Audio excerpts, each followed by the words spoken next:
I recently started to get more interested in Japanese folklore. Any anins in here that have encountered any/know of more obscure ones? I like the Tengu and Kitsune lores. The yokai can get really obscure, ranging from harmless to evil and destructive. I thought I had screen caps, but I only have the plain text of the story from the threads. This is not my story and I'm not claiming credit for it. I'm just keeping it alive because I really enjoyed reading it when the op green texted it. I will post the story as opted in segments to keep this thread bumped, so hopefully he will come back or we can get some new content. Be me. 16-year-old dude. 1/4 Japanese. Moved to Japan to live with my aunt, uncle, and cousins. Details will derail story, sorry. She lives in a rural, seaside town about an hour or two outside of Sapporo. House faces a forest and mountains, ocean right behind it. There are also some train tracks between the backyard and ocean, but the train fell into the ocean or something a few years back and it's been defunct since. My aunt and uncle, who I'll call Rieko and Noriaki, have pretty much lived their lives in this town. Cousins are both girls, twins, and a few months younger than me. I'll call them Yuiko and Aya. Noriaki is superstitious, mostly because his parents were, too. Loves to tell stories about yokai, whether they happen to him or someone he knew. They're all really entertaining. Rieko doesn't seem to believe it as strongly as he does. She's my dad's sister. Our family wasn't ever superstitious. Everything goes pretty well for the first few weeks. Aya and Yuiko introduced me to their friend, Fumika, and we hit it off pretty well. Find out she's just as, if not more, superstitious than Noriaki. Combine that with teenage fearlessness, she wants to find these things. I don't believe in these things, yet, but whatever, she doesn't strike me as crazy. About a month since moving, pretty comfortable there. I like taking walks, so on days off school, I take walks in the forest and mountains to relax. One day be walking as usual. Suddenly giant fucking scream out of nowhere. Sounds exactly like someone being murdered. This is Japan, so can't brush it off to mountain lions. Different scream, from the same direction, deep in the forest. I yell into the forest, "Who's there?" It's totally silent, nothing but my voice echoing. Something about the echo feels wrong, it's delayed and doesn't sound quite like me. Another scream, this time closer. Fuck it, I'm not staying around for this bullshit. Turn around and book it back home. Normally it's about a half hour to get to where I was. I walk slow. At my speed I make it home in about 5 minutes. Noriaki's waiting at the door for me. Doesn't seem to even be surprised that I obviously sprinted home. Gets me some water and sits me down at the table. It's harmless. Don't worry. What? PNG. He smiles. I heard the screaming, too. I've heard it before. What the fuck? How do you know about that? I ask. I could hear it. He said. Yamabiko are loud, but they're not dangerous. Yamabiko? He goes on to tell me all about Yamabiko and how they echo back people's voices and can mimic any sounds they hear, like really, really loud parrots, but they look like weird dogs. He seems happy to tell me about them, but suddenly he gets serious. You're lucky that's all you ran into, Anon. There's much worse up there. Fuck, no more walks? Let me come with you next time, just in case you run into those. Kinda liked being alone, but Noriaki was cool enough, so I agreed. We don't bring it up in front of Rieko or my cousins because they still think it's a bunch of folk stories. I'm not exactly convinced either, but I take Noriaki a bit more seriously. 2 weeks after Yamabiko incident. Still walking. Noriaki is good company. Heard some out of the ordinary stuff but nothing of any note. Told Fumika the story and she got excited. Wanted to go to the forest near my house. Okay, why not? Plan to meet a few days later. Aya decides to tag along too. I kind of feel bad breaking my promise to Noriaki, but Fumika is cute and my desire to get laid later outweighs Noriaki. Sorry, man. She shows up, and Aya and I make up something about how we're going to the store or something. Rieko is okay with it. Noriaki is a little suspicious, but in hindsight, he might have been nervous. Walk down the street until we're out of their sight, then duck into the forest. Cloudy day plus the tree cover makes the forest darker than usual. Aya already looks properly spooked by the atmosphere, but Fumika is just fucking fearless. Keep on walking for a while, but find nothing. I'm getting jittery. Aya looks like she's about to piss herself, and even Fumika seems uneasy. At this rate we'll just get lost, so we decide to head back down. Thunderclap. Start moving faster, but forest getting darker. Starts to rain. Take shelter under a good-sized tree. I have no idea how long we were out there for. We thought someone might come looking for us. Actually, we kind of hoped they would. Somewhere between the trees, I see a light. It keeps bobbing back and forth, weaving through the trees. All three of us keep watching the light. Aya says it's probably someone else on the mountain that could help us. Not exactly sure what she means at first, but she probably thought it was a flashlight. Aya stands and calls to them for help. It seems to point in our direction and starts moving towards us, keeping up that bobbing motion. Gets closer and closer, but still can't even see an outline of the person who might be holding it. As it moves towards us, I can't help but think how wrong this felt. Why didn't the person answer us? And it wasn't even that dark, so I have a flashlight. Something tells me to look to my left and I see another one of these things bobbing around, then another. Farther off but getting closer. What the actual fuck? Fumika looks really scared now. Suddenly, a bolt of lightning lights up the forest. Just the shadows of the trees. Wait. Just the trees. Nobody's holding the fucking lights. I try to tell Aya and Fumika but the words won't come out. As the light keeps getting closer, I notice it's blue, not like a flashlight, and flickering. Keep trying to tell Aya, Fumika is paralyzed, she'd probably already noticed. I keep on shitting myself uselessly. Suddenly we hear someone yelling in the distance, getting closer, fast. Someone's crashing through the forest looking for us. I recognize the voice. It's motherfucking Noriaki. He comes into view, and sees the lights, and starts to really freak out. We sprint towards him, and I pass one of the lights. From what I could see, it was a ball of blue fire a little bigger than my fist. We get the hell out of the forest as fast as we can and get inside. Status: I nearly actually shit myself, Aya has pissed herself, and Fumika is ghostly pale. Noriaki tells Aya to take a shower, and when she leaves the room, he gives a cold stare to Fumika and I thinking he's about to blow a fucking fuse, instead just sighs. I ask how he knew we were in the forest. He said he didn't, just felt something wrong and rushed off to the forest. Saw us surrounded by these fire wisps, that's when we saw him too. Calls the fire Onibi, which is identical to a will-o'-the-wisp. Paranormal fire created from a dead animal or person's spirit. Can also be created from strong, raw malice. Lures people away and consumes their life force, leaves nothing but a dead husk behind. Apparently they trap the life force inside of them, basically imprisoning your soul for eternity.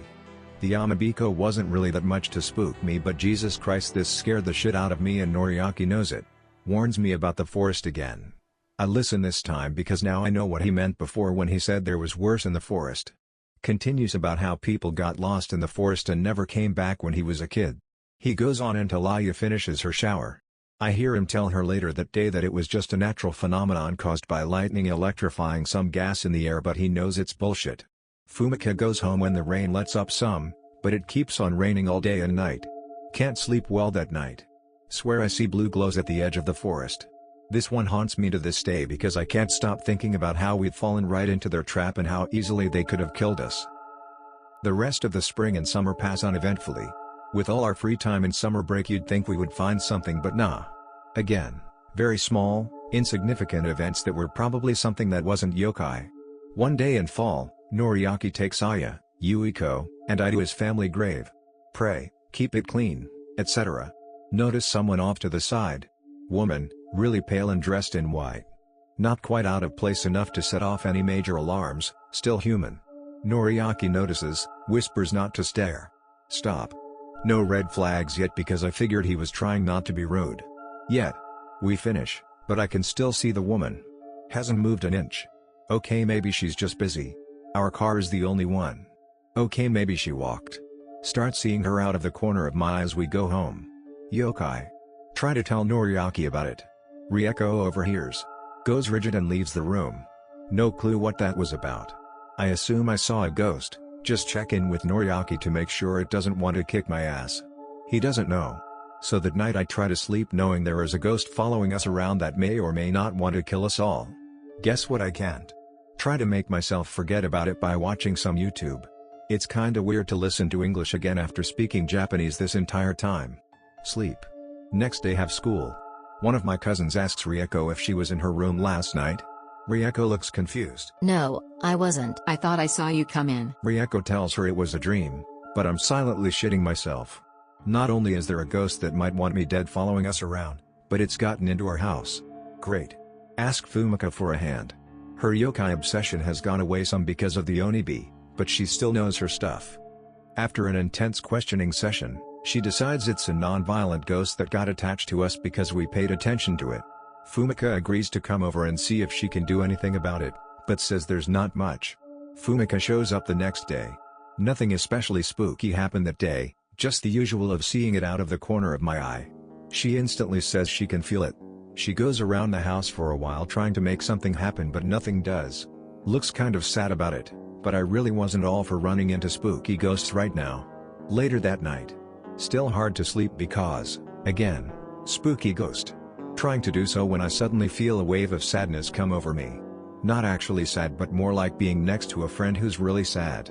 Stomach turns. Really afraid to open my eyes but I do so anyways.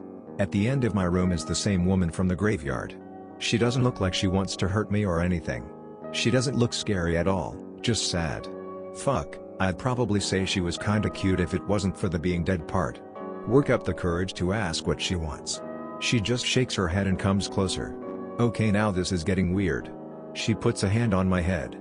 She says something about her son. I'm thinking that this ghost is going to drag me off thinking I'm her son. She takes a hand off my head. She's gone. Never see her again after that. Mid-autumn. Fumika and I are hanging out without Yuiko or Aya sometimes. Slow day so decide to head over to her place, which I can ride my bike to. Old house, up on the side of the mountains, so I usually walk my bike up because it's a bitch to pedal up there even though it's not that far up, still in civilization. Since it's on the mountain it's surrounded by forest. Get to her house, she seems happy to see me. Her parents say hi to me, I know they like me. Just play some video with her for a while and time passes really quickly. Need to shit. Excuse myself and go to the bathroom.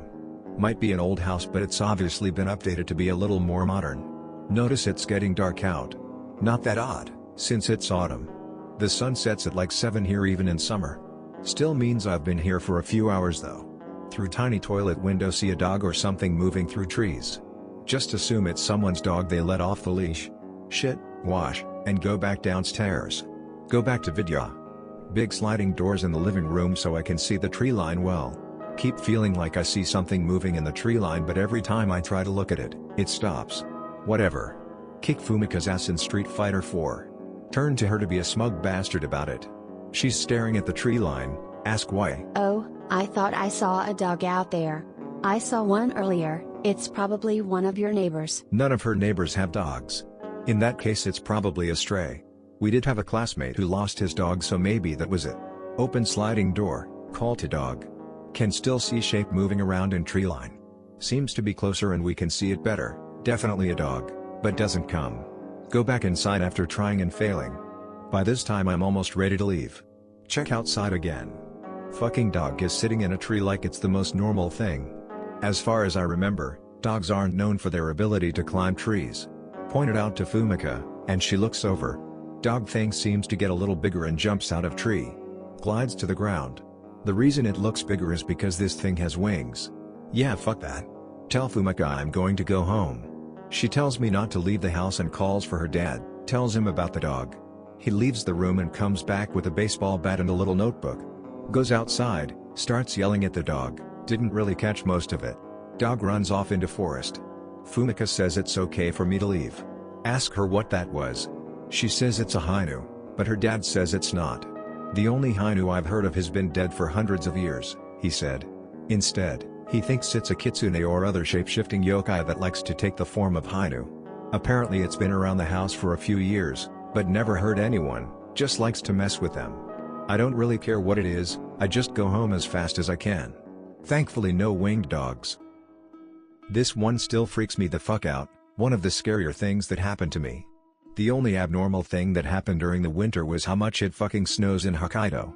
Nothing really happens during spring, except Fumika starts coming onto me. Nice. Summer break. It's several weeks, no longer than a month in Japan cause year-round school. Hanging out with cousins and Fumika a lot more. Some week in the middle of summer break. 4 of us walking back home after blowing a bunch of money at the tiny arcade the town has. Close to home and this smell hits us. In 4 copper and blood skinwalker? More like rotting fish. Considering we lived by the ocean it wasn't that weird, but fuck it stinks. Keep walking home, slap on handy dandy face mask. Doesn't help a whole lot but makes it tolerable. Drop Fumika off at her house because it's a little closer than ours. Cousins and I walk back towards our house, the smell is still there. Seems to get stronger as we walk home. We're all gagging from the smell at this point, thinking a bunch of fish died on the shore or something. Finally get home, smell goes away. We ask Noriaki and Rieko about the smell, they say they haven't smelled anything. Again, we do live by the ocean, so I just wrote it off as that. Next day, Yuiko says she feels sick. She's running a temperature of 38.5 Celsius. Spends the day on the couch and in her bed. Takes shifts taking care of her with the rest of the family. Fumika comes over to help out, I'm pretty sure we're her only friends. Rieko wants us to go to the store to get some stuff for Yuiko. Hands me a list and money, tells Fumika to go with me. We go, and we get the stuff, then start coming back home. The rotting fish smell is still there, strong as ever. Rush back home. Give stuff to Rieko, don't mention smell. Noriaki takes Fumika home, and day passes normally. Night. Staying up late, messaging Fumika. Start hearing movement outside. Probably wind or a random animal. Movement keeps up, longer it goes on the less I think it's the wind or an animal. Stop, stay quiet, and listen. Most I can hear is the normal nighttime sounds and Yuiko making noises in her sleep. Probably having a fever dream. Whatever, go back to phone. Start hearing movement outside again. Look out window. A big black mass is moving away from the house, looks either like lump of shadows or the blackest black man you can think of dressed in a black winter coat. It's moving away from the house, kind of fast. I know you can start seeing things when you're too tired, so I say good night to Fumika and go to sleep. Next day, Yuiko is still sick, and her temperature has risen to 38.8 Celsius. Day passes about the same. Yuiko's boyfriend comes over to take care of her, aunt and uncle probably okay with it because Yuiko is way too exhausted and sick to do anything, also he might get sick. Ask him about the fish smell. Has no idea what I'm talking about. Either it's gone or he has no sense of smell. Walk outside for a little bit. It's actually gone. Thank God it was really awful. Spend rest of the day talking to Yuiko's BF and taking care of her. He's a cool enough guy, a little oblivious sometimes, but nice regardless. Day ends. For no reason wake up at 1 or something. It fucking stinks like rotting fish so much. Sit up coughing. Notice window. Something has its face pressed up against it. Definitely not human. It has jet black skin, its eyes are pretty much bugging out, and it's got this giant tongue that's hanging out of a hole in its face that I guess was a mouth. As soon as it notices I'm awake the thing shrinks down about a meter. I don't mean it like seemed to shrink, I mean its face and hands lowered themselves towards the ground. Frozen in shock as I watch it run off down the road and the rotting fish smell goes away. Not sure what to do now, Noriaki would be pissed if I woke him up. Silently shit myself until the sun comes up. Sleep most of the day, apparently Yuiko's fever went down some. Occasionally get up to eat and shit, and some other stuff. As far as I care this day barely even happened. But the night certainly happened. Can't sleep because scared of black thing, also fucked up sleep schedule by sleeping all day. Wide awake and hyper aware of everything. Nothing for several hours. Then at around 1:30, I hear sounds from Yuiko's room. Someone is moving around in there. Might have left it alone, but one thing made me change my mind. There's a certain smell. I'll give you one guess as to what it is. Yep, it's rotten fucking fish. Gets really strong really fast. Trying not to gag, get out of bed and rush into Yuiko's room. The thing I saw at the window is on all fours, leaning over her and using its fucking terrifying looking tongue to lick her entire body. I don't mean it was molesting her or something, it was just licking her like how a dog might lick your face. Again I'm fucking petrified just watching this thing. Yuiko is groaning as it sticks its fucking tongue down her goddamn throat. This is what snaps me out of my trance. Brain doesn't even bother to go into Japanese mode. Scream what the fuck? In good old American English. Suddenly it seems like the entire house starts moving. I hear Noriaki getting up, I hear movement from Aya's room, too, and, oh, fuck me. Yuiko wakes up with this thing's tongue stuck down her mouth. She makes a gurgle as the thing retracts its tongue from her throat, and then she starts screaming. Hear Aya open her door, but turns the corner into the bathroom and vomits. Noriaki rushes into the room and turns the light on before the thing can escape. I see it entirely now, looks like a large bald man with pure black skin and wearing a black robe, kinda like a monk's. Its eyes still bug out of its fucking head giving it a permanent expression of surprise. Nose is really malformed, the way it's stuck on top of its protruding lips makes it look like a turtle. Clawed hands make it look like one even more. Ears are way too big for its head, like if you took someone's ears and pulled on the tops and lobes until they were stretched beyond recognition. Makes some sort of ungodly hiss, and shrinks down. It fucking slithers backwards out the window. Yuiko is losing her shit. Noriaki goes to try and comfort her. Aya is still over the toilet. I'm trying not to vomit, and Rieko rushes into Yuiko's room to help Noriaki console her. Somehow they convince her it was a hallucination from her fever, and that Noriaki had come to check on her, and she thought it was me. That's bullshit, but I believe it. PNG. In the morning, Noriaki goes with me to the town's temple and talks to the priest. Agrees to come to the house, does some sort of blessing to keep the black turtle monk creature away. Must have worked because I never saw that fucking thing again. Yuiko slowly gets better. Later asked Noriaki about what that thing was, kinda scary that he doesn't know. Every time I smell something fishy now I think about the black monk. This one has stuck with me since it happened. For another few months everything stays away, probably because of the blessing. Fall passes, nothing happens, winter comes. Fumika and I have started dating now, see her regularly. Her parents are okay with me coming over. I usually ask Noriaki to take me to her place because it's colder than Frosty's balls and the road's way too snowy to walk on. He's fine with it because he's friends with her dad and likes to see him anyways. Sometime mid-December, over at her house. She and I are just huddled under a blanket watching TV together. Noriaki and her dad are talking and seem to be having a good time. Comfy as fuck. Maybe about 2 or 3 hours, I notice that Noriaki and her dad have stopped talking. Look over at them, they're both just staring out the sliding doors at the trees. Turn to look out there. Not sure what I'm looking for, but remember the Hainu or Kitsune or whatever I saw before and think maybe that's it. Fumika seems to catch on, soon we're all staring out there. Try to ask Noriaki what he's looking at, he just shushes me and points outside. Can almost make out a shape in trees. Still thinking it's what I saw before, but can't tell it from the trees because it blends in well. I see movement, and that's when it hits me. Whatever it is, this motherfucker's big. Okay, it might not have been that big, but compared to any normal animals I saw out there it was larger. Maybe it was a bear? There is a species native to Hokkaido, something like a grizzly bear, but never saw one in these woods. Besides, it was winter, and they should be hibernating. Go back to watching TV, maybe it hadn't slept yet or woke up to eat or something. Fumika's dad gets up and closes the curtains of the window in the kitchen, then goes to the doors and draws the curtains. Okay. A little later Noriaki tells me we're spending the night, says it's because of the snow. Didn't think it was snowing that much. Whatever, I don't care. Send a text to Rieko, says Noriaki already told her. Eat dinner with Noriaki, Fumika, and her family. They let me shower, and put a futon down on the living room floor. Since they only had one, Noriaki volunteered to sleep on the couch. Just chill with Fumika until I almost drift off, around 23:30. Since everyone is tired by then, we all agree to go to sleep. Sleep pretty well for about 2 or 3 hours. Wake up at about 2 to thumping on the sliding door. Start to get up to see what it is. Noriaki shouts at me to stop. Almost shit my pants because I didn't know he was awake and all I could think was oh fuck, the black monk came to finish the job. Tells me it's just a curious animal, and if I move too much, it might hear it and get spooked. Says to just go back to sleep and ignore the sounds. Yeah, that's not happening. Thumps go on for a while. Kinda sounded as if you hit the glass with a beanbag, soft and dull. Thumps stop. Different noise starts. Weird guttural sounds, but nothing that an animal couldn't make. Sounds like her drew, etc. Keeps going. Do you do da da?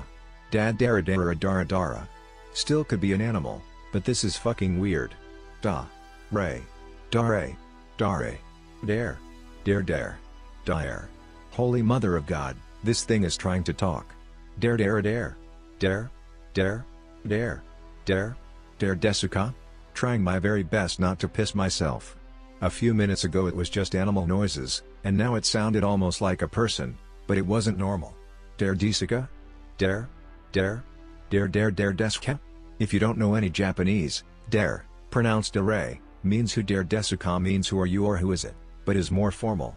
Repeated that for a few more minutes before going totally silent. Eventually fell asleep from pure exhaustion. Go home in the morning, scrape brick dust out of boxers. Just keep trying to pass it off as an animal. That's all I have. After that op got on a flight to Tokyo and I never heard anything more on his story. The original thread was probably like 2 years ago. I would love to hear any other yokai stories anyone has. I'm almost done with work. When I get home I will look through my files and see if I have anything else.